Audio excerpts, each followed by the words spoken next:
Hi friends, ఇప్పుడు మనం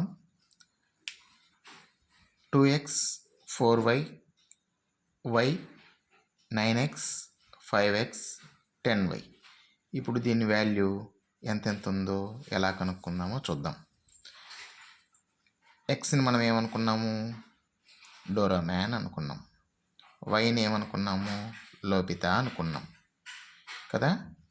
ఇప్పుడు డోరామ్యాన్లన్నీ ఒక పక్క రాస్తాం. అంటే 2x 9x 5x ఇవన్నీ డోరామ్యాన్లు కాబట్టి వీటిని అన్నింటినీ ఒక పక్క రాసాం అనమాట. ఇప్పుడు ఎన్ని వచ్చాయి? ఇవన్నీ మొత్తం 16x 16x వచ్చాయి. అంటే 16 డోరామెన్స్. అలాగే వైలన్నీ ఒక పక్క రాస్తాం.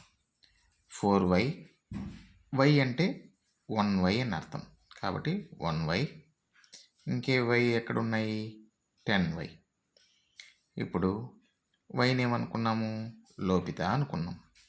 ఇప్పుడు టోటల్ ఎన్ని లోపితాలు ఉన్నాయి? 10 + 1 11, 11 + 4 15, 15 లోపిత అంటే 15y.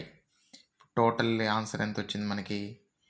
16x + 15y. ఇంతే ఆన్సర్. అంటే మనం లోపిత అనుకున్నాం కాబట్టి, డోరామ్యాన్ అనుకున్నాం కాబట్టి, అప్పుడు అలా చెప్పాలంటే ఎలా చెప్తాం? 16 డోరామ్యాన్స్ 15 లోపిత. ఇట్లా ఈజీగా మనం చేయడానికి ఈ విధంగా పనికొస్తుంది అన్నమాట. Okay, bye friends.